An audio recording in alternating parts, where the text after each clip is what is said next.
Blog Talk Radio.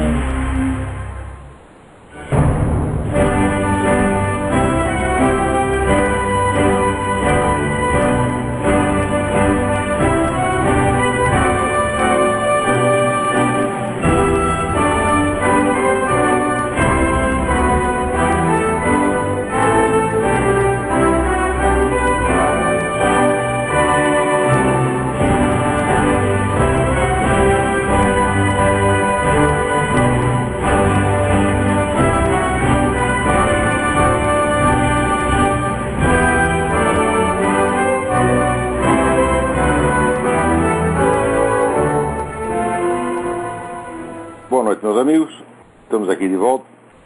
Como sempre, começamos invocando a Santíssima Virgem Maria, o Santo Padre Pio de Pietrelcina, para que roguem a Deus que nenhuma injustiça se cometa nesse programa. Queria lembrar a vocês o curso A Consciência de Imortalidade, que eu vou proferir aqui em Colonial Heights, Virgínia, de 11 a 16 de outubro. Informações e inscrições com o senhor Eduí Ferro, pelo e-mail edui.ferro@uol.com.br ou pelos telefones 041-3527-0987 ou 041-9974-4443. Também esta semana tem algumas novidades lá no site www.seminariodefilosofia.org, na área que é aberta para o público em geral. Tem lá uma gravação, um depoimento que eu deixei sobre os novos descobridores do Mário Ferreira dos Santos. Toda semana aparecem novos, né? O jeito que leu o Mário Ferreira ontem, e ele avisa os outros que ele descobriu, né, um filósofo totalmente desconhecido do Brasil chamado Mário Ferreira, né? E curioso que o negócio é publicado numa seção que chama Homens que Você Deveria Conhecer, na qual consta, né, o Mário Ferreira, e logo pouco consta a Dona Irã Barbosa. Quer dizer, é um negócio absolutamente fantástico, né? Então imagina aqui no Brasil, nos Estados Unidos, você homens que você deveria conhecer, né? Walt Whitman e Michael Jackson, por exemplo, né? É mais ou menos uma coisa. Essas misturas só acontecem no Brasil. Às vezes elas são cômicas, às vezes são trágicas. Também queria convidar vocês para a palestra do Dr. Heitor de Paula sobre O Brasil que Desejamos, no dia 28 de agosto, no Teatro do Esporte Clube Corinthians Paulista, em São Paulo. Informações no site www.forodobrasil.info www.forodobrasil.info. Muito bem, eu ia começar também contando aqui uma historinha do negócio que aconteceu hoje, né? Se vocês abrirem o Diário do Comércio de hoje, vocês verão lá uma matéria que é reproduzida do site Mídia Mais, contando algumas coisas sobre os documentos do Foro de São Paulo, né, dizendo que os documentos que estão online foram recuperados através do site www.archive.org, não são, portanto, os documentos originais, mas que, no caso de um inquérito, que é recomendável até obrigatório, é claro que a polícia pode rastrear a partir do archive.org os arquivos originários. Mas a matéria fica lá dando a impressão que os camaradas do Mídia Mais estão falando, vamos dizer, desses documentos originais pela primeira vez, e todo mundo só conhece os arquivos de segunda mão do archive.org. Mas a história não é nada disso. Os atuais diretores e editores do site www.mediamais que são Paulo Zamboni e Gerson Farias, foram editores do Mídia Sem Máscara tempos atrás. E eu e a Graça Salgueiro entregamos a essa dupla todos os documentos originais que nós havíamos copiado diretamente do site do Foro de São Paulo, né? E que naquela época ainda estava aberto, quando o site existia, nós copiamos tudo. Quando eu comecei a comentar essas coisas através dos artigos do Globo, o site do Foro de São Paulo saiu do ar, ficou um tempo e depois voltou numa versão higienizada. E depois acabou desaparecendo completamente. O site pertencia ao PT. De maneira que naquela época já dizer que o PT não tinha nada a ver com o Foro de São Paulo já era mentira, né? Mas copiamos os textos diretamente dali, de modo que quando eles fecharam o site do Foro de São Paulo era tarde, a gente já tinha os documentos originais, em português e espanhol com todos os links. E entregamos isso a esta dupla, seu Gerson e seu Paulo, tá certo? E eles botaram aquilo online, mas botaram de uma maneira assim muito discreta. Quem quisesse localizar é impossível, não tinha nenhum link na primeira parte, né? Você precisava adivinhar onde estava aqui. Depois de eu reclamar muito, botaram um link. Bom, daqui a pouco aconteceu o seguinte, o Mídia Sem Máscara saiu do ar. Alegaram, os editores alegaram que nessa altura eu já estava aqui nos Estados Unidos, não podia mais fazer nada. Alegaram que foi um ataque de hacker. Eu não sei, não há prova nenhuma que foi ataque de hacker, o fato é que o site sumiu do ar. Depois colocaram no ar com uma diagramação de blog, que era uma coisa ridícula, né? E sem os documentos do Foro de São Paulo. Os documentos sumiram todos. E muito bem. Então o que eu fiz? Eu fui no archive.org, aliás, com a ajuda de um aluno, tem um aluno que me indicou onde estavam. Então nós fomos lá no archive.org e pegamos o que foi possível recuperar através desse instrumento de busca, de rastreamento de documentos da internet. E conseguimos mais ou menos recompor. A diferença agora já não tinha mais os links, só tinha o link para o archive.org. Ainda assim, num caso do inquérito, isso é perfeitamente válido, que dá para rastrear. Mas estavam incompletas as atas. Muito bem, então agora aparece o Mídia a Mais, né, falando da precariedade dos documentos que estavam online, né, e sugerindo ali alguns novos documentos. Iguais. Peraí. Se foram eles mesmo que deram sumiço nos documentos, os documentos sumiram porque eles administravam mídia sem máscara. E agora conseguem recuperar pelo menos uma parte disso, a quem eles têm obrigação de dar? Ao Mídia Sem Máscara, obviamente. Não, só que eles saíram do Mídia Sem Máscara, criaram esse novo site chamado Mídia Mais e agora estão se promovendo. Inclusive lá recebendo uma ajudinha da Associação Comercial, essa coisa toda. Então aqui, minha gente, o fato é o seguinte, a denúncia de uma desonestidade deve ser feita honestamente. Porque senão você está, vamos dizer, querendo limpar merda com bosta, né? Isso aí não funciona, né? Então vocês usam, por acaso, vocês usam papel higiênico usado, né? É uma coisa que eu não recomendo a ninguém. Agora, um cara, né, se quer fazer economia, ele abre lá a lata de lixo, pega o papel higiênico usado e usa 10, 15 vezes, né? Depois o pessoal reclama que ele está fedendo, ele não sabe por quê. Então é isso que esses camaradas ainda estão fazendo. Fala, esse pessoal trabalhou comigo, eu sempre dei a eles total liberdade. Nunca verifiquei contas do Mídia Sem Máscara, jamais na minha vida, falar assim, recebessem algum patrocínio, então vocês podem gastar do jeito que vocês acharem. Quer dizer, dei a eles total confiança, né? E é assim então que responde. Ora, meu Deus do céu. Agora, quem escreveu o artigo foi o Caio Rossi. E o Caio Rossi, né, ele é membro aí do Matarica, e ele não gostou de umas coisas que eu andei falando sobre o René Guénon e Schwann. Falei umas verdades óbvias, né? E que o René Guénon e Schwann, com todos os méritos intelectuais que possam ter, estavam lá empenhados numa operação de islamização da Europa.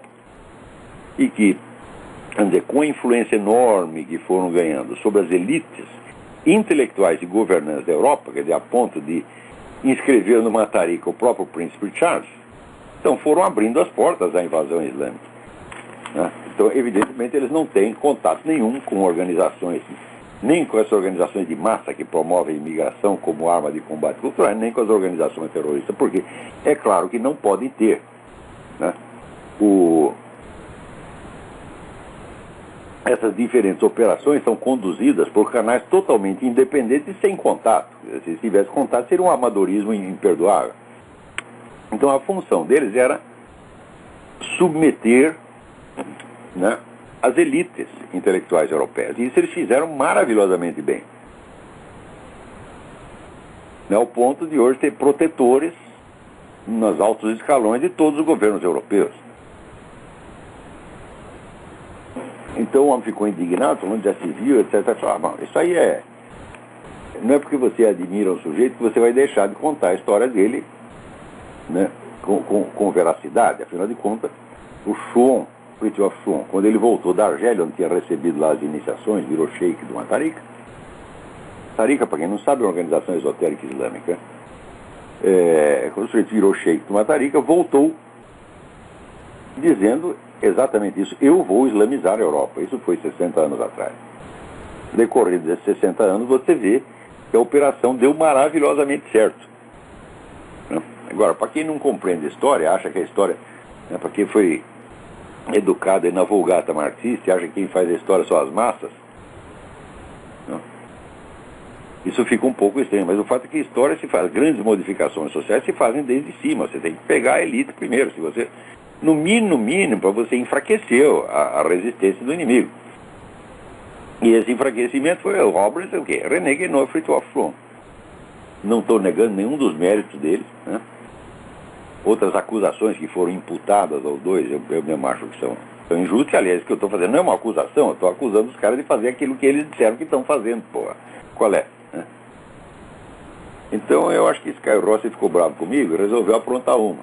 Ficou esperando lá até a oportunidade. A oportunidade é essa, quer dizer, atribuir ao Mídia Mais, com atraso de 5 anos, os méritos que são do Mídia Sem. 5 ou mais anos, né? Eu pergunto, que 5 anos? 10 anos. Eu pergunto onde estava o seu Caio Rossi, onde estava esse pessoal do Mídia Mais, em 2001, quando eu estava escrevendo isso no Globo. Aliás, essa semana saiu também um artigo do senhor Merval Pereira. Merval Pereira é o camarada que me contratou para trabalhar no Globo e o cara que, portanto, me tirou de lá. Tá certo? Então ele me tirou do lugar, do posto, né? E esperou passar um tempo considerável e começou a escrever, né, os meus artigos com 10 anos de atraso, falando de Foro de São Paulo, mas cada vez mais parecido com o que eu dizia na época. É um negócio impressionante. Quer dizer, como é que vocês não percebem, gente, que é nesse ambiente que florescem coisas como o Foro de São Paulo? O PT só subiu ao poder porque a atmosfera brasileira é isso aí, é um negócio de, tudo é mentirinha, tudo é vigarice, né? São coisas que, olha, você quando quer fazer uma trapaça aqui nos Estados Unidos, pelo menos faz com alguma classe, porra. Agora, copiar, assim, um camarada com 10 anos de atraso e se arrogar os méritos, que nesse merda desse Paulo Giraldelli, que estava vendendo nas bancas uma coleção chamada História Essencial da Filosofia. Vocês já ouviram falar isso? Né? Já ouviram falar disso? Eu ouvi falar. Eu tenho uma série de 36 vídeos e livretos publicados pela realização com o título História Essencial da Filosofia. O Paulo Giraldelli espera eu sair do Brasil, o homem saiu, está lá longe, ele pega e publica um negócio chamado História Essencial da Filosofia. Eu jamais teria paciência de ouvir as porras das gravações do Paulo Giraldelli para saber se o conteúdo também não é copiado do meu, né? Até duvido, eu não tenho nem capacidade para isso, mas para copiar um título, pô, até macaco copia, né?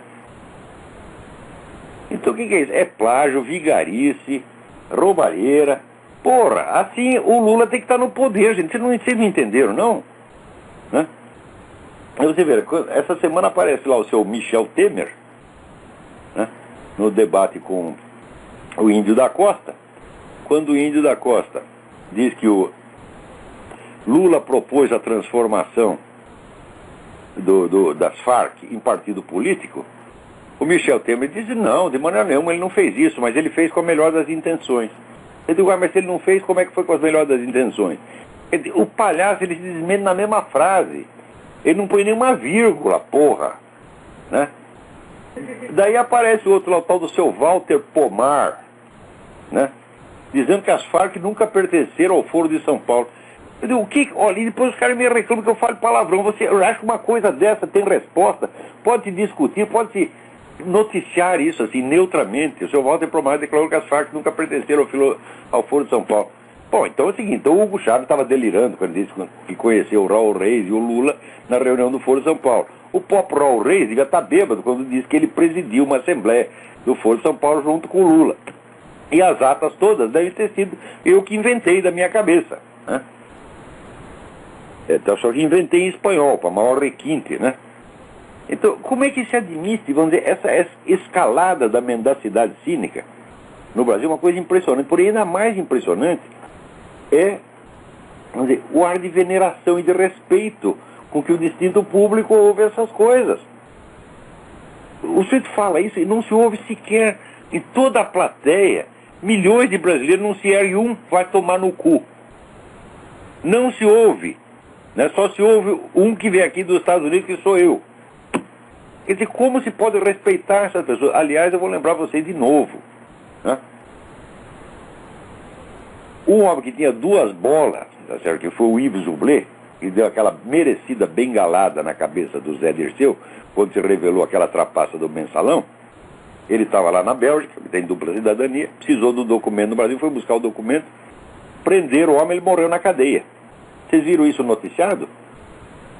Teve algum inquérito para saber? Você imagina se morre um comunista na cadeia, né? O comunista está lá preso, né? Foi dar um peido, o peido era maior que ele estourou. Pronto, o mundo inteiro faz um barulho. Foi assassinado na cadeia, blá, blá, blá, blá. Agora, se morre o homem que deu a bengalada na cabeça do Zé Dirceu, mesmo que ele tenha morrido a bengaladas, a pauladas, não tem inquérito, não se fala nada.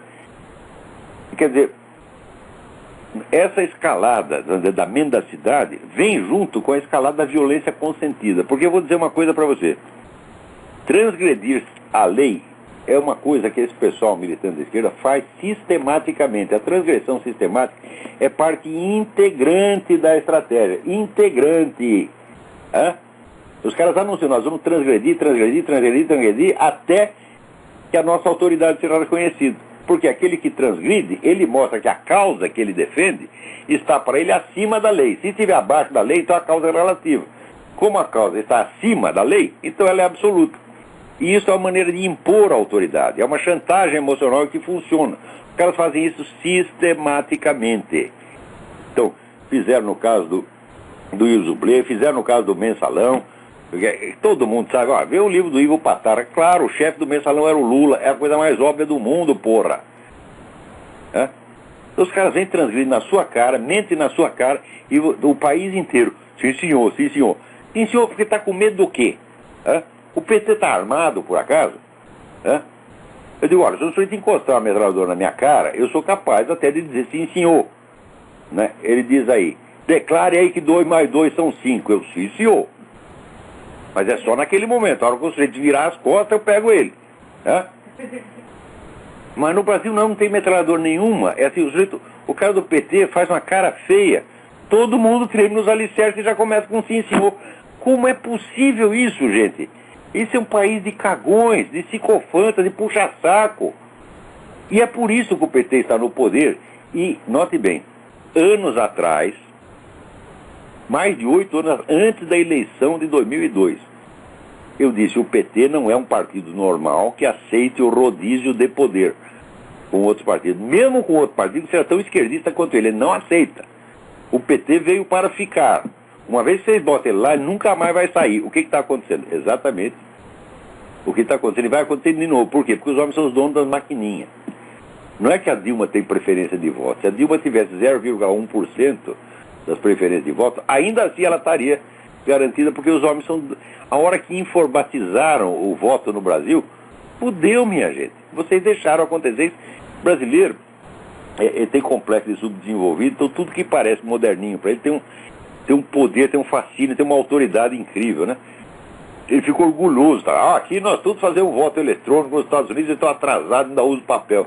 Eles usam papel aqui justamente para prevenir, pelo menos estatisticamente, a fraude. Aqui, quando tem fraude, é fraude limitada, né? Agora, no Brasil, não. É a fraude altamente tecnológica. Peraí, tem alguém na linha. Quem é? Alô? Alô, Olavo. Quem é? Tá me ouvindo? É Alexandre, de Munique. Perfeitamente. Munique? Tudo bem? Tudo bem? Isso. Tudo bem. Olha só, eu telefonei para falar de algumas das coisas que você fala, que elas também têm repercussão no setor de defesa, aeroespacial. Aí eu comentar algumas notícias aqui que eu li, vou comentar com você.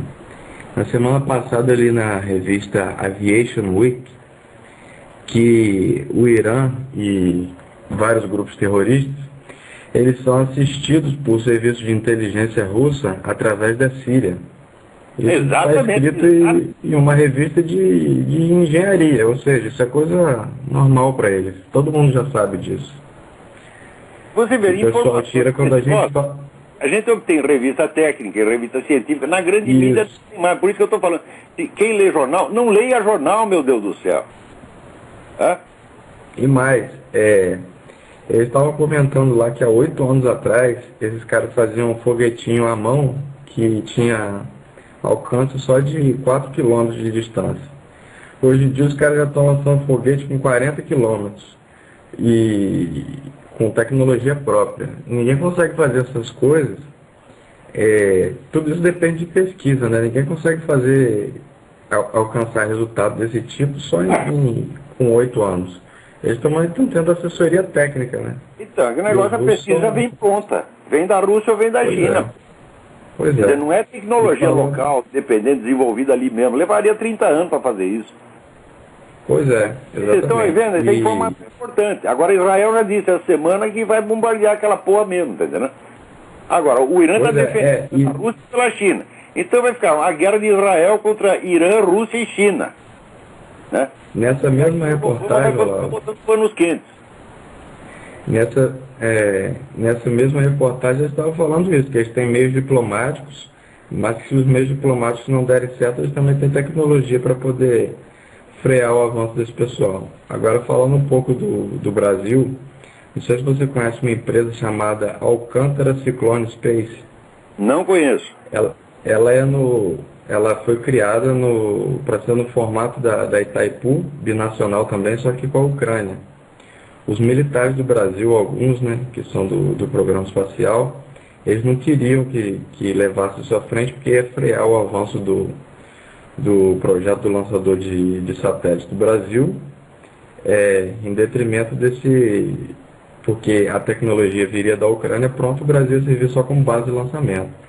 Acabou que teve discussão entre militares, jogaram até copo de água um na cara do outro lá, mas acabou que o pessoal do Alcântara Cyclone Space, que é comandado por político e cabo eleitoral, ganhou a parada ou seja, deram um tchau para os militares. Né? O pessoal do Brasil perdeu mais essa. O Brasil já foi avançado nisso daí. Mas nisso, essa porcaria, quer dizer, estão aceitando coisa que em outras épocas jamais aceitaria. Né? Mas com o tempo, a rã, tá entendendo? Se você vai esquentando a água de pouquinho, a rã não percebe. Para você ter noção... Você se adapta a qualquer porcaria, tá entendendo? E problema, se você der tempo suficiente... O Brasil atualmente eles fazem satélite com a China, né? Eles pagam um dinheirão para fazer satélite com a China e o retorno que eles têm é quase nenhum, né? Porque a China decide as coisas lá e aqui no Brasil eles praticamente só acatam a decisão dos chineses e acabou que o Brasil está fazendo o papel de leve trás da China. Isso aí eu estou falando... para comprar componente eletrônico da China. Papel de idiota, fica comprando componente eletrônico para a China. Acabou que agora o Brasil já não consegue mais comprar componente eletrônico para fazer os próprios projetos, porque se sujou fazendo essa compra, esse papel de leve trás para a China. Pois é, os caras ficam aí estrilando o imperialismo americano. Fala, bom, quando você viu os Estados Unidos manter sob ocupação 2 dezenas de países ao mesmo tempo com o exército americano lá, nunca se viu. Isso aí quem fez foi a União Soviética. E para finalizar, o que você tem... Eu vi uma entrevista do dia aí do Ike Batista, que é empresário brasileiro, no programa do Charlie Rose. Ele ficou pelando o saco lá do Lula, depois ele falou que todo país tem que eleger um presidente de esquerda, que é bom demais. Aquele negócio que você falou, né? O cara está sendo beneficiado e... Claro, você pega ali 20 grupos econômicos, né? Dá todas as vantagens para eles, então eles desfrutam de liberdade, podem ganhar dinheiro o quanto eles quiserem. E foda-se o resto do país. Isso é a definição do que se chama economia fascista, é o socialismo fascista. Mas é a fórmula igual, cuspida e escarrada do socialismo fascista, meu Deus do céu, que já está implantado no Brasil. O socialismo fascista é uma etapa para o comunismo, meu Deus. Quem é que não sabe? Isso aí está escrito até no Karl Marx, que tinha que ser assim. Quer dizer, você força o desenvolvimento capitalista sob controle. Regulamenta tudo, o governo controla tudo e tem 20 bilionários lá que são seus parceiros. Isso já está aplicado no Brasil. Esse filho da puta desse Ike Batista é um deles. Está ganhando dinheiro, então para ele está bem. Exatamente. E para finalizar, eu queria fazer uma pergunta. Por que se diz normalmente que a mecânica newtoniana ela precisa da filosofia de Kant para ser justificada? Não, ela não diz. Quem diz isso está errado. É ao contrário. A filosofia de Kant é que toma a mecânica newtoniana como um dos seus postulados. O Kant partiu de duas bases. Uma delas foi a crítica de David Hume ao conhecimento, que David Hume apresentava lá os argumentos dizendo que a noção de causa era assim uma projeção da mente humana sobre as coisas. Então não poderia nesse sentido haver um conhecimento objetivo da natureza. E por outro lado, o Kant aceitava integralmente a física de Newton. Ele disse, então aqui nós temos um paradoxo, porque aqui temos argumentos que provam que a ciência é impossível. Porém, nós sabemos que a ciência existe e é certa porque isso foi demonstrado aí na física de Newton. Então temos que resolver esse problema. Então a física de Newton não precisa dos argumentos kantianos de maneira alguma, mas a filosofia de Kant precisa do Newton. Tá certo. Obrigado, Olavo. Obrigado, eu. Então olha aqui. Aqui o Pedro me avisa o seguinte. Ontem eu fui comprar clorela e uma loja de produtos naturais e metade das prateleiras da loja estavam limpas. A moça me disse que a Anvisa, se não me engano, passou por lá e recolheu todos os fitoterápicos. Agora eles só podem ser vendidos em farmácias, que por sua vez são controlados pelos money changers, que são esses diabólicos laboratórios farmacêuticos. A importação do sal integral da França, que não afeta a hipertensão, inclusive é tido como cura de vários males, por seu acúmulo de micronutrientes, também foi proibida por esses vampiros infernais do governo. É o Códex Alimentário sendo aplicado no Brasil. Essas coisas, olha, aqui nos Estados Unidos, para aplicar uma coisa dessa, olha, dá briga que não acaba mais, morre gente, pontapé, porrada para tudo quanto é lá. No Brasil, meu filho, entra assim que é uma beleza, que são toneladas e toneladas de vaselina, você está entendendo? E entra e chega até o cérebro, né? E ninguém percebe, e continua todo mundo, sim senhor, sim senhor, sim senhor. É incrível, incrível. A complacência do brasileiro com essas coisas é um negócio da gente ficar chocado, né? Olha aqui outra notícia, assim, olha que incrível. O Foro São Paulo, a última reunião do Foro São Paulo, fez uma resolução especial sobre o México, né? Denunciando a escalada da violência, de que já morreram 28 mil pessoas. Sabe qual é a escalada da violência? É o combate ao narcotráfico. Então, veja o que é a mentalidade revolucionária, né? O narcotráfico está lá, vendendo droga, né, sequestrando, matando. Começa com a ideia, o governo resolve se organizar para reagir. Então, naturalmente, aparece uma guerra. Então, daí morre um certo número de pessoas. Uma parte foi morta, certamente, pelas autoridades, outra parte pelos próprios narcotraficantes. Daí eles fazem o cômputo total das vítimas e lançam a culpa sobre o governo. Ou seja, o governo é culpado. Quando o governo mata alguém, o governo é culpado. Quando os narcotraficantes matam, também o culpado é o governo. Embora quem tenha começado com a coisa fosse os narcotraficantes e não o governo. Os narcotraficantes já começaram há mais de 40 anos. Então é mentalidade revolucionária. Quando nós matamos, mas é culpa do maldito capitalismo, que não deixa a gente vender a porra das drogas. Eles querem estar querendo drogar as criancinhas na escola. Veio filha da puta e não deixa a gente, porra. Né? E daí a gente saca do mar, mata um soldado, e o soldado mata um dos nós, pronto. Tem 2 mortos, culpa de quê? Da polícia. É isso o raciocínio dos caras, pô. É um negócio incrível, pô. Agora aqui, essa semana deu um rolo aqui nos Estados Unidos, porque o World Net Daily, o jornal o eletrônico World Net Daily, que também publica a revista, excelente revista, Whistleblower, estão planejando um encontro lá para a Flórida, sob o título Take America Back. O Joseph Farah, diretor do World Net Daily, escreveu um livro chamado Take America Back. Ele tem uma proposta estratégica para os conservadores tirarem o Obama, essa putada toda de lá. E está marcado o Congresso na Flórida. E está marcado para falar lá a Ann Coulter, né? E ninguém nega que é uma escritora extraordinária, né? Só que a Ann Coulter, ao mesmo tempo, aceitou falar lá, fazer um discurso no grupo Gay Conservative. Ora, o que é gay conservative? Em primeiro lugar, qualquer movimento político baseado numa predileção sexual é uma imoralidade em si. Hã? Predileção sexual é um capricho. Hã? É uma frescura. Hã? Então, nós temos que fazer um partido político, por exemplo, dos homens que só gostam de mulher gorda, por exemplo. Hã? Outros que só gostam de japonesinha. Tá certo? E também tem que ter o partido político, né, dos sadomasoquistas, né, dos fetichistas, dos pedófilos, dos coprófilos, dos punheteiros, sobretudo, que são os grandes injustiçados e discriminados. Todo mundo fala, tem hétero, tem homo, né?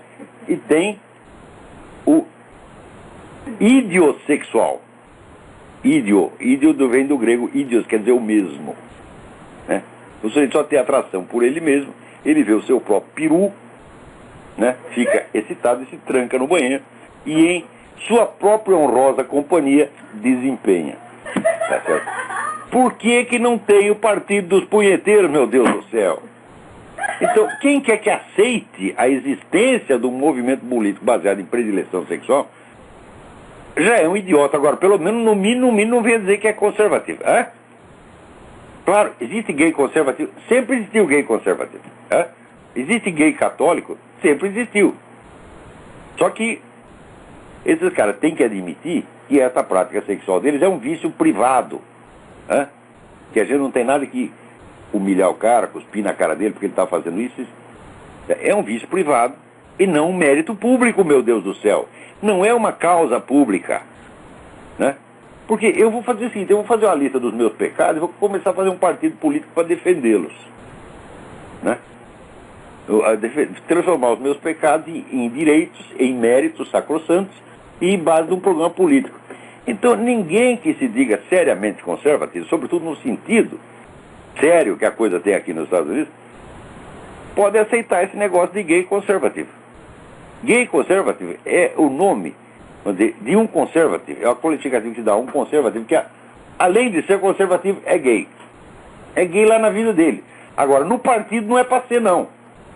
Né? Então,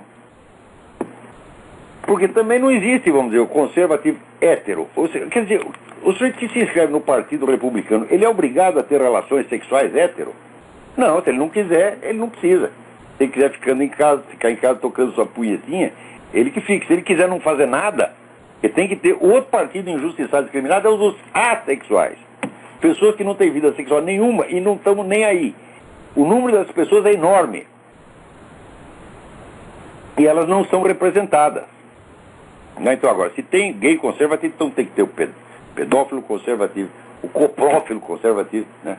E assim por diante. Então o Joseph Farah fez muito bem de dar essa chamada na Ann Coulter. E ela está lá louca da vida, brigando com o outro neto dele, mas totalmente sem razão. Eu não sei se precisava tirar a mulher do programa, mas pelo menos dar-lhe uma chamada tinha que dar. Né? Está aqui, ó, o artigo do Merval Pereira. Né? E a infantilização do eleitorado brasileiro denunciado pela candidata do Partido Verde, Marina Silva. Marina Silva não é assim uma pinóia, Merval. Eu estou falando disso há 10 anos, porra. A começar pela infantilização, vamos dizer, das camadas superiores. E você pega o que é hoje, vamos dizer, um empresário. Eu digo, olha, empresário antigamente era um tipo assim como o Roberto Simons. Né? Quer dizer, um homem informadíssimo, sabia de tudo. Né? Eram pessoas que tinham, vamos dizer, que tinham autoridade.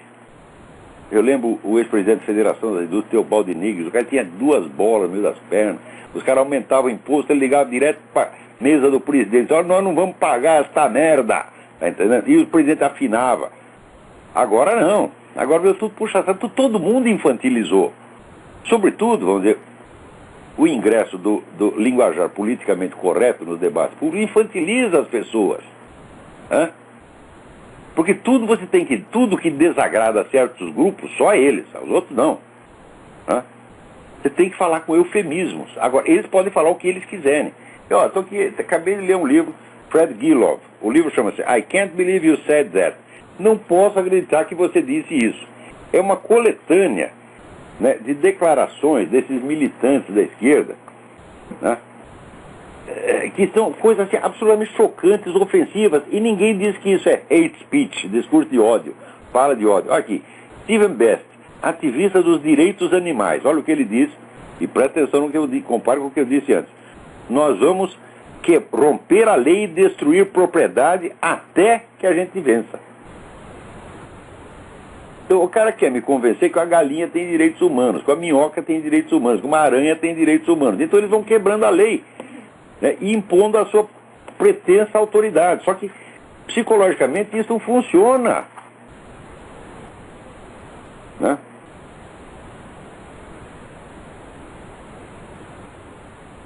Olha aqui. James Carville foi consultor político aí da presidente da República, no tempo do Bill Clinton. Quando o seu oponente está se afogando, jogue a ele uma bigorna. Boa sugestão, hein? Eu vou pegar mais algumas aqui para você, vamos ver se a gente acha. Olha aqui. Miles Davis, o famoso trompetista, militante também.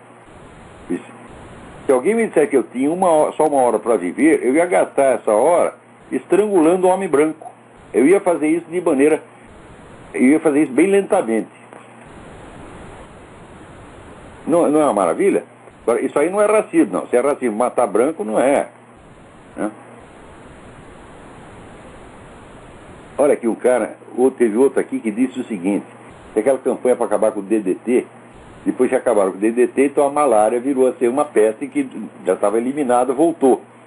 O sujeito disse, olha, a principal coisa que eu tenho contra o DDT é que ele cria problema de superpopulação.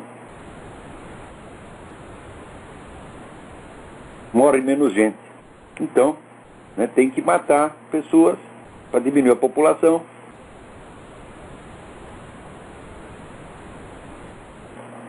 Olha aqui. Bom, Luiz Farrakhan já é manjado demais, né? Então nem vou citá-lo. Vamos citar outras pessoas. Né? Mas é assim, uma coletânea de... Aqui, Bruce Franklin, professor de inglês e estudos americanos na Rutgers University. Vá ao Vietnã e mate o seu oficial comandante. Torne-se um mecânico de aviões e aprenda a fazer sabotagem. Como é que um nego desse não foi para a cadeia? Né? Aqui, aquela senhora Nick Giovanni, que era professora daquele maluco que matou era a gurua do cara que matou os meninos na Virginia Tech. Olha aqui. Você sabe esfaquear um judeu? Né? Você sabe matar, nigger? Né? Não adianta você provar que você pode morrer, você tem que provar que sabe matar. Assim ensinou essas coisas pro cara, o cara levou à prática. E depois ainda convidaram essa filha da puta para fazer o discurso no sepultamento dos meninos da Virginia Tech. Quer dizer, agora, se eu pego um cara desse e mando tomar no cu, eu estou fazendo hate speech. Quer dizer, o cu do sujeito é mais sacrossanto do que milhares de vidas humanas.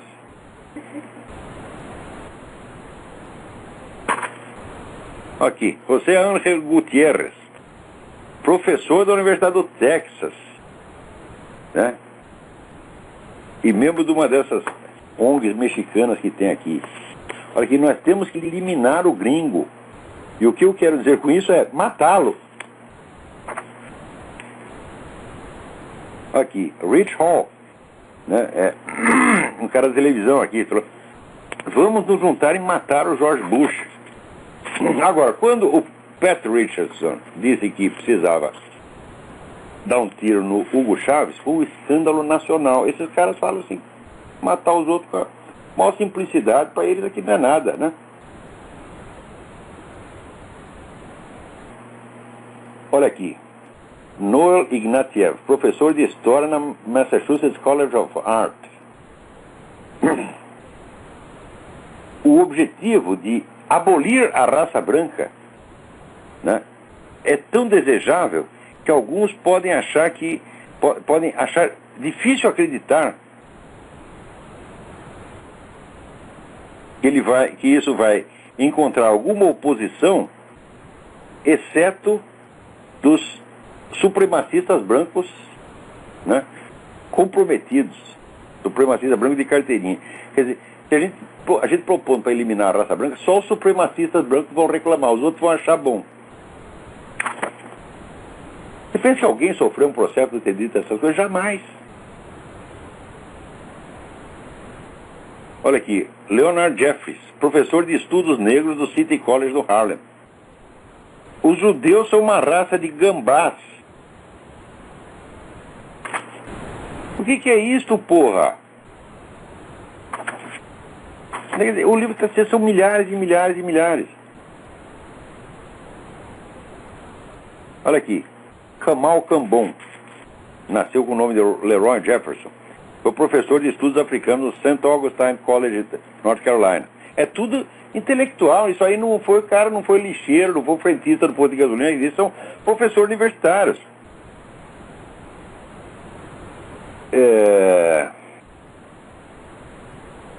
E finalmente eu quero dizer que nós precisamos de uma ideia, né? E uma ideia é como é que nós vamos exterminar os brancos. Porque essa, na minha análise, é a única conclusão que nós temos que chegar. Temos que exterminar os brancos da face da terra para resolver esse problema.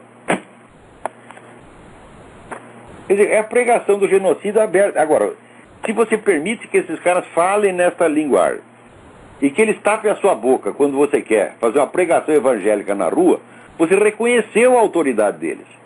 Então, é claro que esse tipo de discurso desses caras só pode ser enfrentado e não deve deixar passar nenhum. O sujeito falou isso, mete um processo no cara, né? Quebra-lhe as pernas, tá entendendo? Humilha o sujeito em público, daí fica quietinho, porra. Olha aqui, quem falou o negócio do DDT, olha aqui, foi Alexander King, né? Foi consultor científico no Ministério da Produção na Inglaterra, consultor científico, né? Ele diz, a minha principal queixa contra o DDT é a impressão que eu tenho de que ele aumenta enormemente o problema populacional. E assim por diante, a gente permite que esses caras falem isso e eles acham engraçadinho, né, bonitinho. Agora, outra notícia, essa aqui saiu no net dele, diz que a China, saiu no boletim G2 do Joseph Ferner, a China está mandando dinheiro para os cartéis de drogas da América Latina. Cartéis de drogas, só tem um cartel de drogas, que é Farc, porra. É? Então, leiam lá no net dele, e você vai ver. Mas essa conexão dos governos e países comunistas com droga já vem de muito tempo. Eu já mencionei o livro Red Cocaine, Joseph Douglas. Você tem que ver que, na verdade, quem transformou as drogas num problema de grandes proporções foi a ação da KGB na América Latina. Foi um negócio planejado.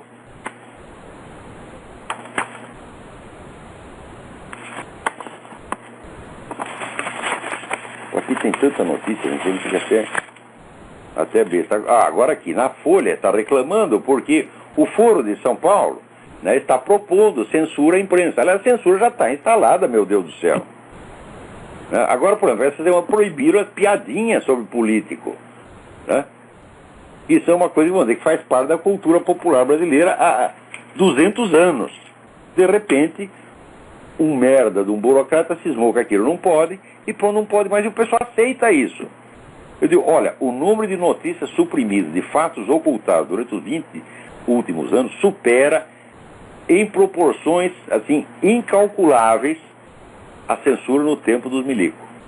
Vocês vejam se algo do tamanho do Foro de São Paulo foi suprimido durante 16 anos no tempo dos milicos. As notícias não eram sempre suprimidas nem por 16 dias. A notícia era proibida hoje, era liberada amanhã. Né?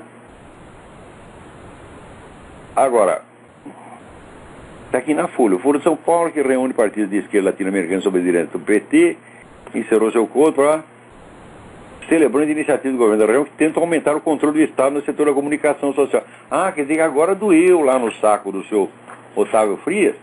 Então, enquanto tá pondo no cu dos outros, ele acha lindo, ele ajuda a esconder, porra. De repente, ameaça aí pro lado dele, agora não quer mais. Censura a imprensa. Mas o que vocês fizeram comigo, cara, se não foi censura a imprensa? O cara está escrevendo sobre o Foro de São Paulo, tira ele daí, fecha a coluna dele. O que é isso se não censura a imprensa? Vocês mesmo praticaram isso, porra. Né? Agora também chega aqui uma notícia, também saiu na Folha, assim, Fidel Castro fascinado pelo livro sobre o grupo Bilderberg. É o livro do Daniel Estulin. Ora, é coisa mais natural do mundo que ele esteja fascinado com o livro. Antes do livro ser publicado, ele já estava fascinado. Eu expliquei para vocês que livros como esse, o livro do William Engdahl, isso aí é coisa do governo russo. Né? Eu falei que existem 3 esquemas globalistas competindo, eles às vezes colaboram e às vezes boicotam uns aos outros, que são o velho esquema russo-chinês, é o esquema islâmico e é o esquema dos Bilderberg. Né? Então, de repente, começou a aparecer um bocado de livro sobre Bilderberg, CFR, Rockefeller, etc, etc.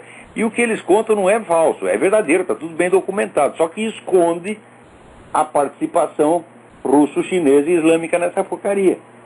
Então, quer dizer, é uma gangue, né, denunciando a outra para se esconder por trás dela. Então, é claro que o Fidel Castro tem que gostar desse livro. Esse livro diz tudo o que ele quer. Né, porque vai dar a impressão que esse globalismo dos Bilderberg é coisa da direita. Quando não é. Esses Bilderberg fomentam todos os movimentos esquerdistas na América Latina. Né? Então, ajuda a encobrir, esse tipo de denúncia ajuda a encobrir o que os caras estão realmente fazendo. Agora, olha aqui, que outra coisa incrível. Então, certas pesquisas federais aqui mostraram que você ensinar os jovens a abster-se de sexo até a idade do casamento é uma boa maneira de prevenir AIDS. Eles fizeram lá os cálculos e disseram, olha, o que mais funciona é isso. Aliás, foi o sistema usado em Uganda. Você fala para os moleques, você para de comer todas as garotas, se você é viadinho, você para de comer todo mundo, modera essa porcaria e o AIDS vai baixar. E baixou. O Uganda é o único país do mundo que venceu a AIDS. Né? Eles fizeram um estudo aqui e no Departamento de Saúde e chegaram à conclusão que, de fato, essa é a maneira mais viável, mais prática de combater a AIDS. Né? O Departamento de Saúde fez? Mandou esconder a pesquisa. Não pode publicar isso. Isso é imoral. Você já viu isso? Quer dizer para o sujeito não fazer sexo é imoral. Né? Bom, então vamos fazer sexo, vamos fazer tudo com a mãe desses caras. Entendeu? Vamos todo mundo lá, né? Comer a mãe dele, daí vai achar bom. Agora, esta semana, né, divulgaram então aquele pedaço do passaporte do Obama, né, com a diferença seguinte. Primeiro, é o passaporte atual.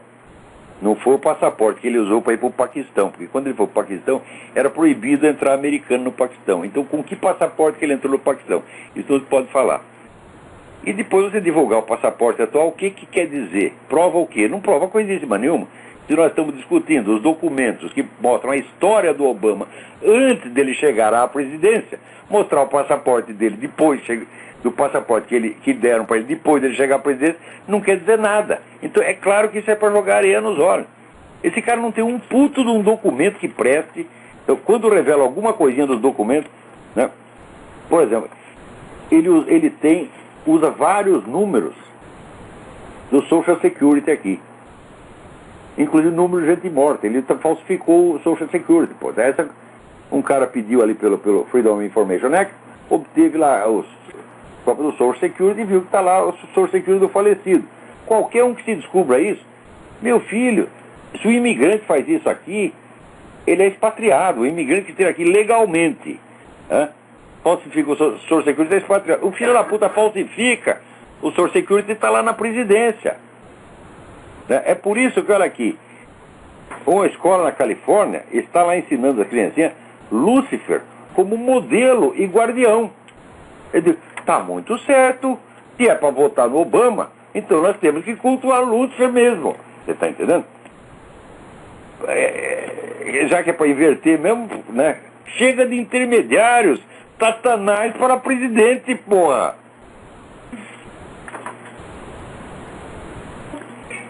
Caraca. Né? Agora alguém me mandou aqui, Fábio Mellenberg, manda aqui o documento é muito comprido, eu não posso ler para vocês.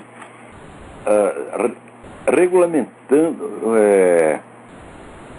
aqui uma resolução do Conselho Federal de Psicologia, né? Conselho Federal de Psicologia é aquele órgão que chega assim, você está lá, você é o psicólogo, daí chega um sujeito que diz assim, olha, eu sou viado, mas eu estou cansado disso, isso é um vício, eu quero largar, não sei como é que faz. E você trata o cara, você vai pra cana, ou perde o seu registro nessa porra do CFP. Né? Conselho dos Filhos da Puta. CFP. Estou mentindo? Né? Então fizeram aqui, regulamenta a atuação do psicólogo no sistema prisional. Né? E olha aqui, tem cada coisa linda, em todas as partes do sistema prisional, o psicólogo deverá respeitar e promover os direitos humanos do sujeito em privação da liberdade. Processo de construção da cidadania, em contraposição à cultura da primazia da segurança. Eu digo, peraí, o sujeito está lá na cadeia porque ele violou a segurança pública. Então qual é a primeira coisa que ele tem que aprender? A respeitar a segurança pública. Como é que vai ser cidadão sem isso? Agora, os direitos do cidadão estão acima os direitos do cidadão delinquente estão acima da segurança pública. Essa aqui não deve ter a primazia. Né? Em contraposição à cultura da primazia da segurança, da vingança, ou seja, da disciplinarização do indivíduo. Né? Quer dizer que defender os direitos do delinquente está acima da obrigação de discipliná-lo. Aqui. Note bem, desconstrução. Desconstrução do conceito de que o crime está relacionado unicamente à patologia ou à história individual, enfatizando os dispositivos sociais que promovem o processo de criminalização. Em primeiro lugar, não está provado que nenhum processo social favoreça o crime. Nenhum processo, nem mesmo a mais extrema miséria. Isso eu vi com meus próprios olhos na Romênia. A Romênia, o pessoal, era um lugar assim onde... Sabe quanto era o salário de jornalista na Romênia? $100 por mês. Menino de rua, você via hordas e hordas e hordas de menino de rua. E quando chegava o inverno, eles iam se esconder no esgoto porque a merda era quentinha. Não tinha crime violento na Romênia. Zero. Quando acontecia assim, o sujeito pegou a mulher na cama com o outro, matou os dois, era um escândalo nacional. Não tinha assalto, não tinha sequestro, não tinha coisa nenhuma. Então, não há processos sociais que por si promovam a criminalidade. Não existe isto. A criminalidade é uma decisão moral. O que pode haver é fatores culturais, como por exemplo, esta cultura que vocês promovem, essa sim, induz à criminalidade. Causas culturais, sim. Causas socioeconômicas, não. Causas socioeconômicas são sempre causas remotas. Nenhuma dificuldade que o sujeito passa induz à criminalidade. Em geral, o sujeito já está encrencado, fala, já estou encrencado aqui, estou na merda, vou cometer um crime, vou matar a merda ainda, então não vou cometer. Esse é o raciocínio normal do ser humano. Né? Agora, um fator cultural, chega lá um psicólogo com essas ideias, ele está induzindo os caras a perseverar no crime. E é esse o objetivo. É claramente isso, a promoção do crime, quer dizer, a criação, vamos dizer, da transgressão permanente é a estratégia desses grupos esquerdistas, sim. Você lendo os livros deles, eles dizem isso. Agora, chega na frente do distinto público e diz, não, nós estamos fazendo isso para humanizar, né, o sistema.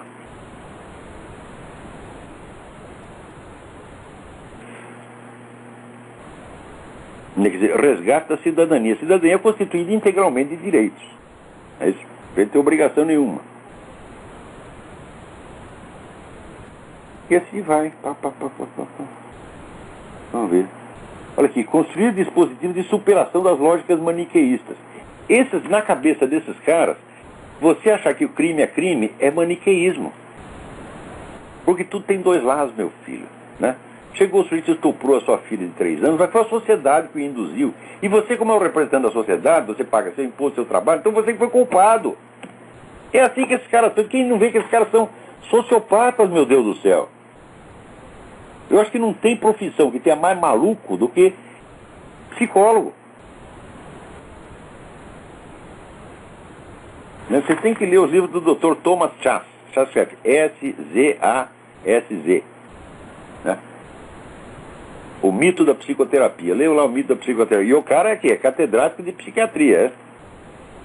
Ah, tá aqui o Walter Pomar, dizendo que o Walter Pomar, diretor do Foro São Paulo, secretário de Relações Internacionais do PT, fez uma declaração categórica, onde negou a presença de integrantes das Farc no Foro. E diz, as Farc jamais participaram do Foro de São Paulo. Vai tomar no cu, vai tomar no cu. Walter Pomar, se eu encontrar você, eu te dou um pontapé no meio do cu. Pode me processar por crime de ameaça. Hein? Eu já falei, você não tem o que temer, você não tem cu. Que coisa, até onde vai o cinismo desses caras, pô? E a paciência do Brasil com isso. Ai, meu Deus do céu.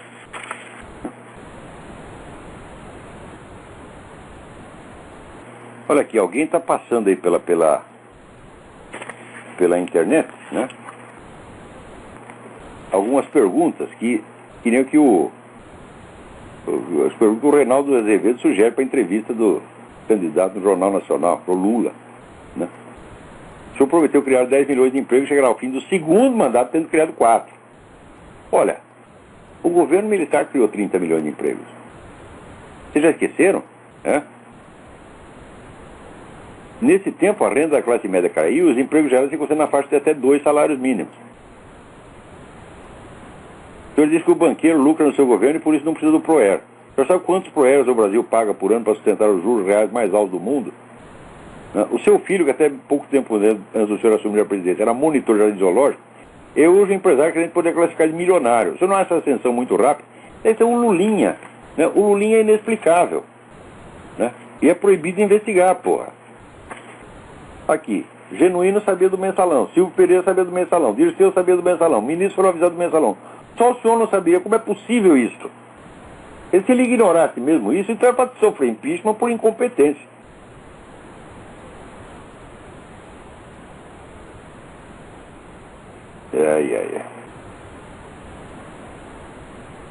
Então vamos lá. E daí tem aqui, vamos relembrar as qualidades do nosso presidente. Ele não estudou, ele nunca trabalhou. Isso é a pura verdade, o Lula nunca trabalhou. Ele só fez militância. Que nem o Obama jamais teve um emprego na vida. Né? Tem um belo salário como presidente, tem um belo salário do partido sem trabalhar, também recebe pensão como anistiado, tem aposentadoria, tem filhos estudando no exterior, não paga aluguel, desconhece os preços do supermercado, padaria, farmácia, pergunta para ele quanto custa um pãozinho, não sabe. Né?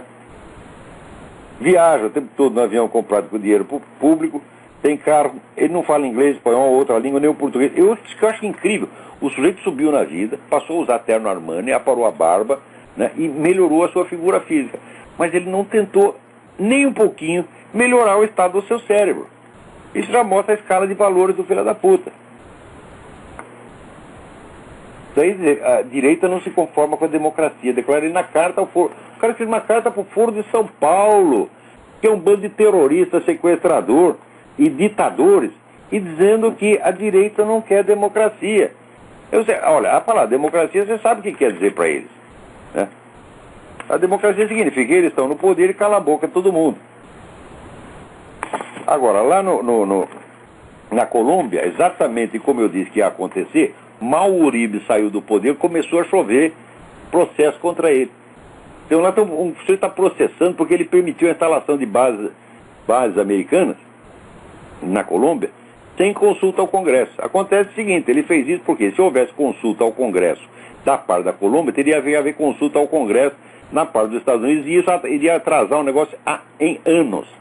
Como essas bases militares ajudaram a combater o narcotráfico, a acabar com as Farc, os caras ficaram putos da vida, então agora vem a vingança das Farc. Claro que não houve nada de ilegal, mas como a classe dos juízes na Colômbia está altamente infiltrada por gente das Farc, até pode dar algum rolo. Né? Tá aqui, o Polo Democrático é o Partido Comunista da Colômbia. O Polo Democrático fez isso. Né? Agora aqui, quando o seu Michel Temer, né, disse, o Lula jamais sugeriu que transformasse as Farc em partido, que saiu no Estadão no 28 de abril de 2009. Ainda com aquela frase, se índio e metalúrgico podem chegar à presidência, porque alguém das Farc não pode.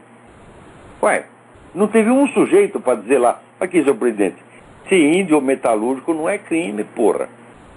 Agora, você matar 30 mil pessoas, vender droga para todo mundo, sequestrar 7 mil pessoas, manter em cativeiro por 12 ou 14 anos, isso é um monte de crime hediondo. Quer dizer, como é que você compara uma condição racial ou profissional, de índio ou de metalúrgico, com essa sucessão de crimes e para você é tudo a mesma coisa, porra? É claro que na cabeça dele é. Né?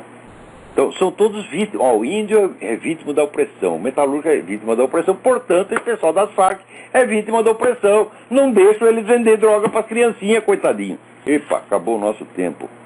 Porra! Agora, essa semana, só para acabar rápido, né? Vou ver um monte de ameaça para Graça Salgueiro lá no site da Vida Sem Marca. Vamos matar, fazer acontecer. Olha, meu filho, aí tem que responder. Meu cunhado que me ensinou isso aí. Você não quer matar ninguém, você quer chupar uma piroca. Essa é a resposta. Até a semana que vem, muito obrigado.